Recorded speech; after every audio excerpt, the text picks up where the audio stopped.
How can you miss someone you never met? Because I need you now, but I don't know you yet.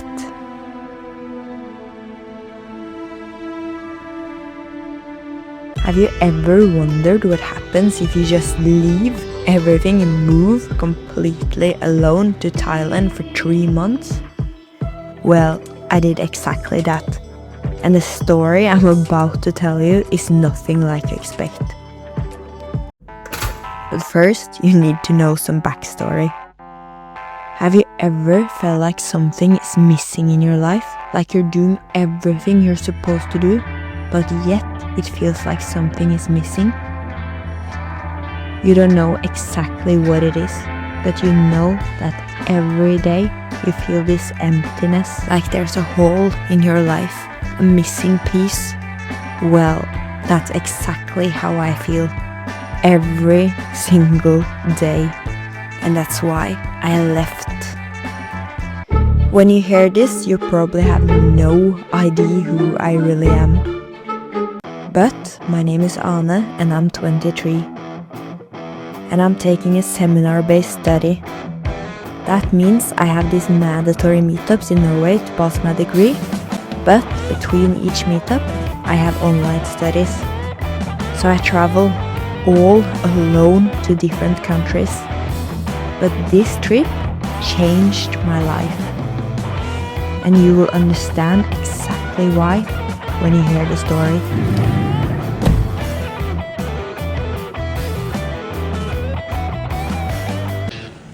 Do you know what freedom really feels like? Because most people don't. You don't really know what freedom feels like before you're alone in a foreign country where nobody knows you. Where you can be whoever you want because nobody knows who you usually are. And you can do whatever you want because you're the only one that's get to decide what you want to do that day. No plan, no schedule, just you living completely present in the moment. But yeah, let's begin the story. Being in your 20s is weird. You're expected to know exactly what you want, pick a career, make decisions that shapes the rest of your life. As there is a right answer. But there isn't. And if I'm being honest, I don't think anyone really knows what they're doing. And that scares me. Because my biggest fear is choosing wrong. Waking up one day in a life that doesn't feel like mine. Stuck in a job that drains me. Counting down to the weekends. Living for 2 days instead of 7. And the strangest part, everyone else seems so sure, like they have it all figured out, while here I am, hoping not to mess it all up. So yeah, here I am, alone in Thailand with no plan, like that is going to fix my problems. But yeah, we might as well start the story, for real this time.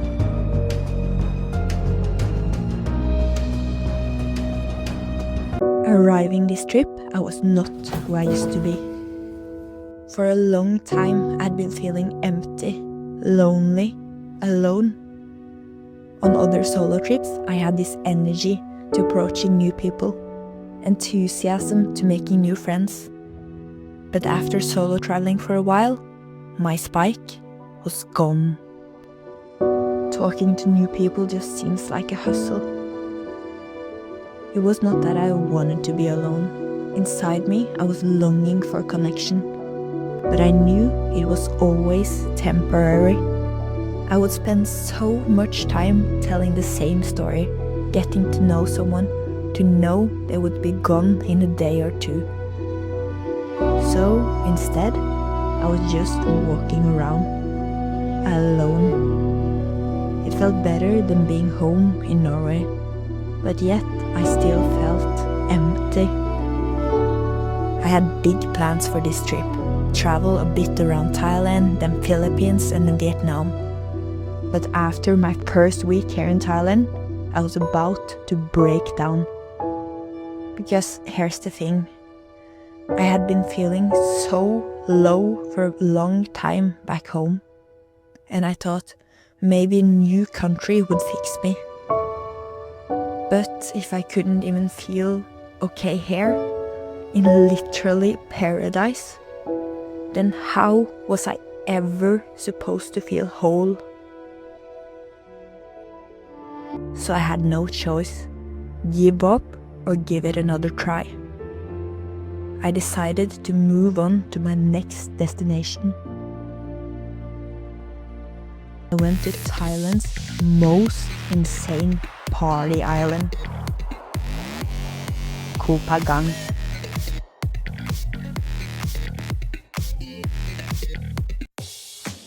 You probably wonder why I went to Thailand's most insane party island. And the most obvious answer would be to distract myself, drown my sorrows in alcohol, and party. But that was not the plan. And to be honest with you, I did not even plan to party at all. Not even have one drink. I actually quit drinking 1 year ago, and I was not about to break that pattern. So why the heck did I go to Thailand's most insane party island then? Well, I asked ChatGPT what was the best place to be a digital nomad in Thailand. So my plan was to grind on my studies, to go to co-working places and read books. But the thing I fast found out about Koh Phangan was that it was more than Thailand's most insane party island. It was a small island of community. There were several social clubs happening every hour. It was a small island, so you would meet the same people no matter where you went. If you went to the running club, you'll meet the same people at an AI meetup or a sunset party the next day. And for the first time in my life, I decided to try something new. To do the thing I never did back in my life in Norway. To be honest about my feelings to total strangers. Because here, they would have no consequences. I've never been used to talking about how I feel, or to be honest about it when things are shit. I've always been too afraid people would judge me or think what I'm feeling is weird. So I've always kept it to myself. But here, I decided to tell strangers truths I never told a single person my entire life. I told about how lost I was feeling back home in Norway, how lonely I was, how I felt like I didn't belong or had real friends, plus other things I hadn't said out loud my entire life. I thought people would probably just think I was weird and judge me, but I had nothing to lose. But to my surprise, the response I got was nothing like I had expected.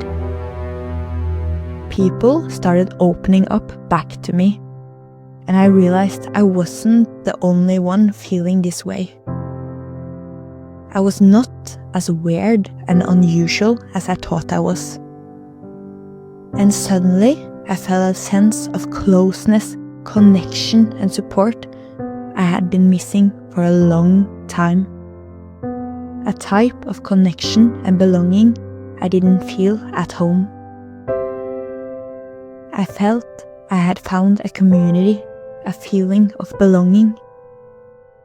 It's weird how a random small island in Thailand could feel like a home. My plan was only to stay here 1 week, but I kept extending and extending. 1 more week and 1 more week until I decided to make a decision.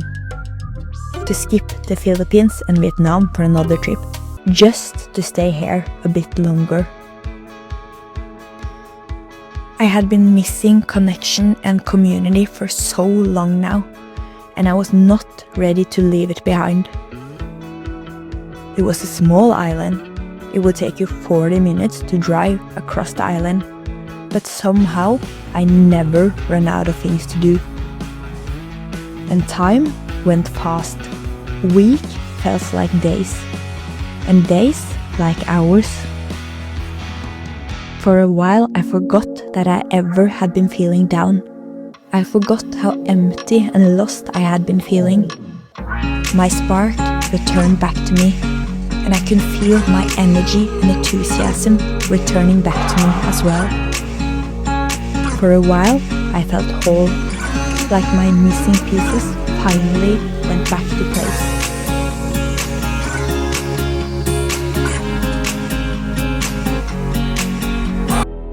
But there was a problem. My trip was about to end, and I was about to run out of money. How do you just become a billionaire overnight? How do you just create a successful online business overnight? How could I just make enough money to stay? If I wouldn't go back to Norway, I wouldn't pass my uni degree. And with no degree and no money, I would be fucked. Going back home terrified me, and suddenly something in me shifted. Even though I was seeing a beautiful sunset, I was not able to enjoy it.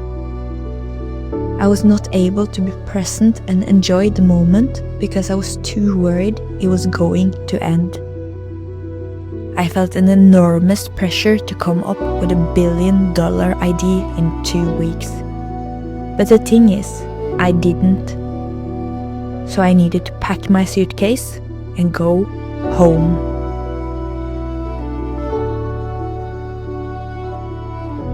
But at my last sunset in Koh Phangan, a friend told me something that changed my perspective forever.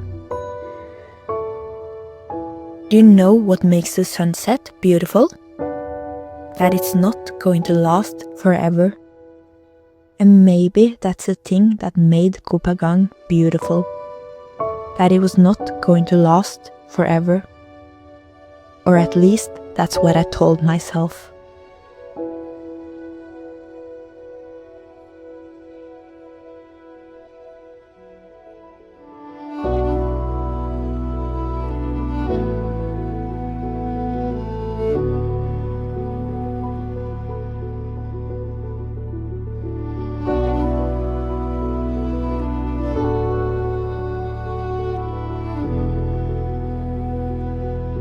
I needed to stay 4 nights in Koh Phangan before I went back to Norway.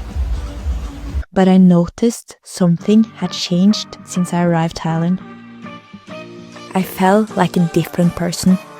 I could feel my spark had returned back to me, and my social battery had been reloaded. After feeling connection and belonging, I now had the energy to approach new people. And one thing I can tell you is that I met extremely cool people and had some serious fun on my last days in Thailand.